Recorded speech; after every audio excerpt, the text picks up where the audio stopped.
Hello and welcome to today's episode of The LinkedIn Marketer. My name is Karen Holmenbach, and today I want to look at really the amplify part of the Elevate map. So you've been tuning in hopefully to some of my other podcast episodes where I've talked about elevating your LinkedIn presence. Perhaps you're signed up to my e-insights and you've got my LinkedIn profile checklist, or you may have even done my LinkedIn profile writing course. So like many of my clients, you're very keen to know more about creating great content for LinkedIn. So let's walk through some of those elements. So you might either be responsible for your organization's LinkedIn page, or you might be part of the executive team expected to lead by example. And I'm seeing this a lot more, this expectation that executive teams will be more proactive, active on LinkedIn, engaging with the company page, are expected to create their own original content. So if I'm describing you, you already know that simply being on LinkedIn is probably not enough if the amplify part of the Elevate map, which is my framework for navigating LinkedIn, is really part of your remit. So you're either in marketing or you're leading an organization, or you're a subject matter expert yourself. And so the real challenge for many people in this situation, it's not for everyone. If you're in active job search, this may not apply to you. If you're in the early stages of navigating your LinkedIn journey, this doesn't apply to you.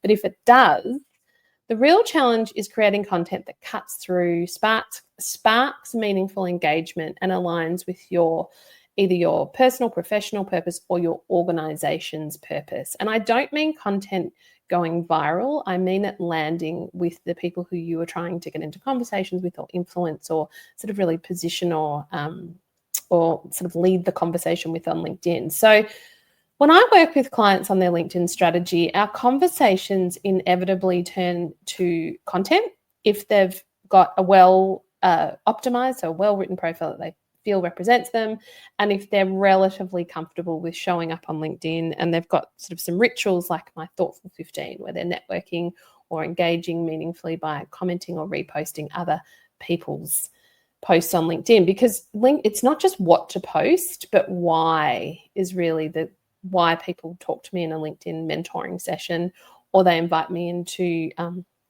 develop their LinkedIn content marketing strategy framework, because you need that broader framework guiding your approach on LinkedIn, whether it be from updates on your personal LinkedIn profile to posts on your company page, from blog articles or releases on your website to behind the scene photos or the way we do things around here, company culture, attracting great talent. Whatever it is, the principles of content marketing really do remain the same. But here's the question. Is your content guided by a clear strategy that reflects your commercial and reputational goals? Or are you posting ad hoc, hoping something will land? And this is where the opportunity lies. There's no judgment here. It's about investing in great content because less is not just better, less is more. So I'd rather you have high quality, thought-provoking content coming from your profile or your page less than prolific daily content that's not landing or not resonating with your ideal clients or the communities that you serve. So creating meaningful strategic content for LinkedIn isn't about chasing likes. It's about relevance, resonance, and results. So whether you're managing that organizational LinkedIn page that I've mentioned or posting as part of your role, you're contributing to your organization's digital footprint.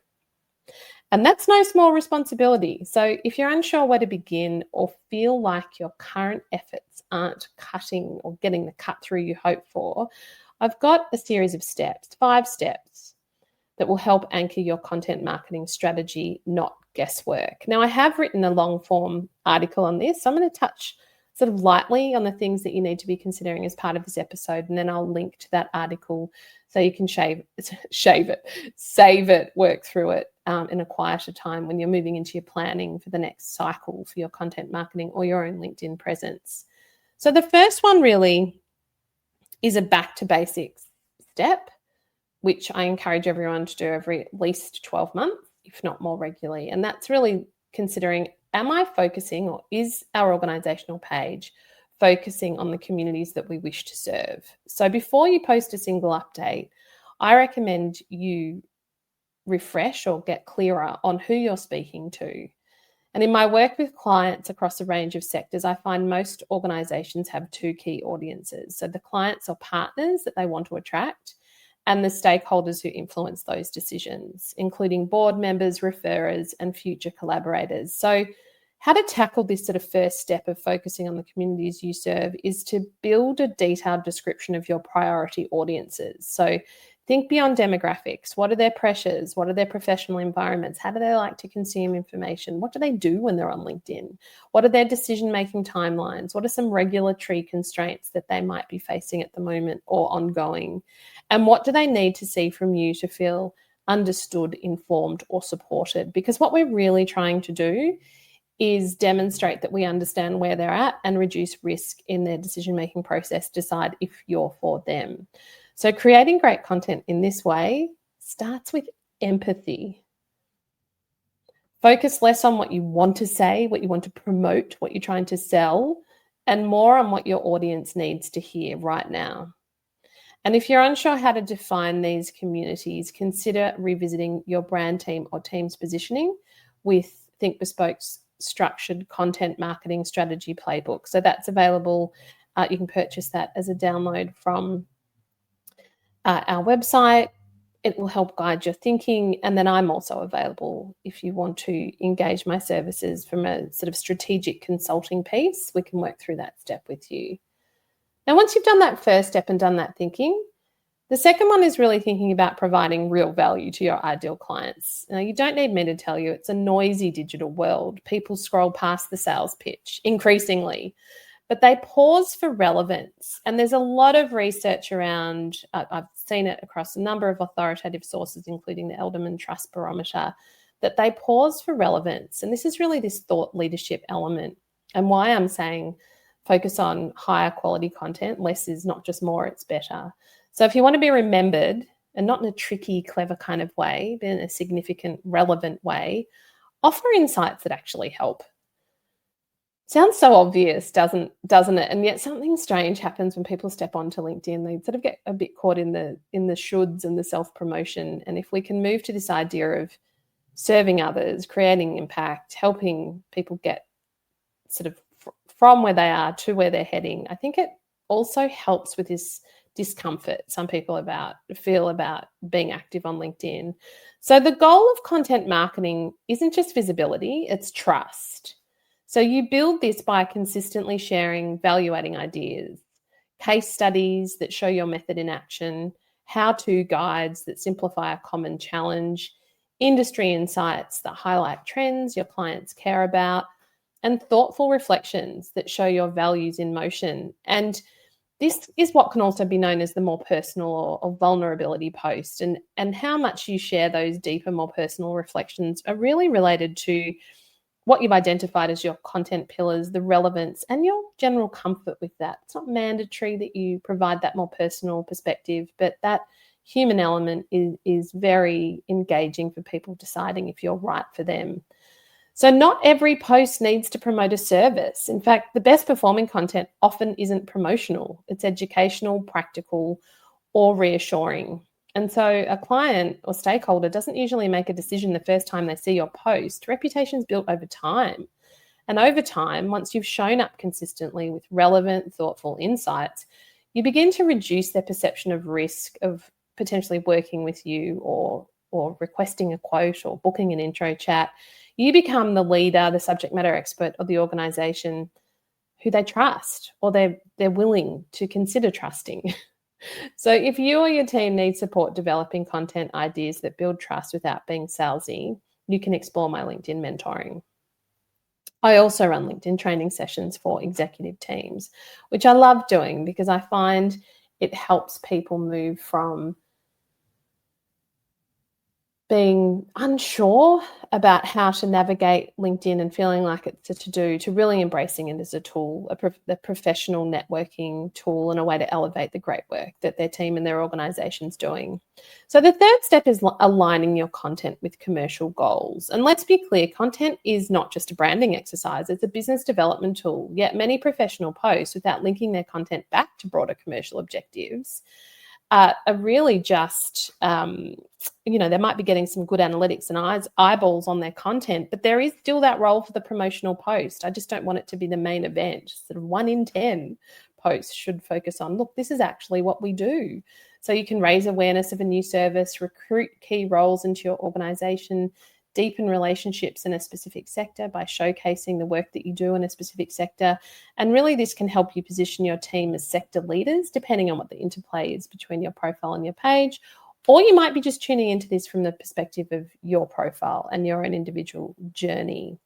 So you can read more about that in the longer form article I've mentioned. And step 4 is really analyzing, testing, and measuring. And this is particularly important for the company page. There's lots of analytics there. For the profile, it's not just about how many impressions your post got. I think it's about who looked at your profile, who's engaged with your content.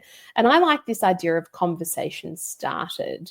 Also think about how you're connecting your in real life conversations with your LinkedIn activity. So that means reaching out to people that you've met, following them, engaging with them, and also curating your LinkedIn newsfeed or your home feed so you're following relevant people. So that analyzing, testing, and measuring, and just remaining curious about what's working on LinkedIn and what's not. And I don't mean it always being about lots of reactions. It could just be one person who's moved to contact you as a result of a perspective that you've shared. And then last and certainly not least is this step 5 of building a content plan and staying consistent. And this is where I find it's hardest for people, because you can do that deep thinking. You can do steps 1, 2, 3, and even 4. Have a look at sort of the way your content and what you've been posting is performing, or how it's doing, or how it's landing really is what's relevant. And then you've got to have that consistency. And so once you know your audience, your value, and your commercial goals, and you've learned what works, your final challenge is showing up each week and each month. And a content plan really does transform vague ideas into intentional actions. So how I suggest you approach this is detailed in the article. It's about mapping your content across 3-month blocks. Could be just start with 1 month if that feels easier for you. Scheduling regular themes or series to build anticipation. And I'm a big fan of repurposing content across different channels to maximize effort. So what do I mean by that? Well, maybe you've got an email newsletter that you send out. How are you repurposing that on LinkedIn, whether it be from your page or your profile, whatever is relevant for you and your particular reason for listening today and wondering about what great content on LinkedIn looks like. And you've got third-party scheduling tools you can use there and analytics that come with that. That can help you on this journey, this development of this content marketing skill, because no one wants to tune into a regular salesy promotional post. People actually tune out and can unfollow you if that's how you're currently showing up on LinkedIn. So if you want to take your LinkedIn marketing to the next level, creating great content on LinkedIn is not about shouting the loudest. It's about showing up with consistency, empathy, and clarity, and sharing ideas that serve your audience and support your business goals. So if you'd like more detail of those 5 steps, I will be including the article with the show notes. Please reach out if you'd like to have a chat about your plans for LinkedIn. Jump over to Think Bespoke's website, where we've got heaps of resources to help you, and you can find lots of articles to help you on your LinkedIn journey. Thanks for tuning in to today's episode of The LinkedIn Marketer.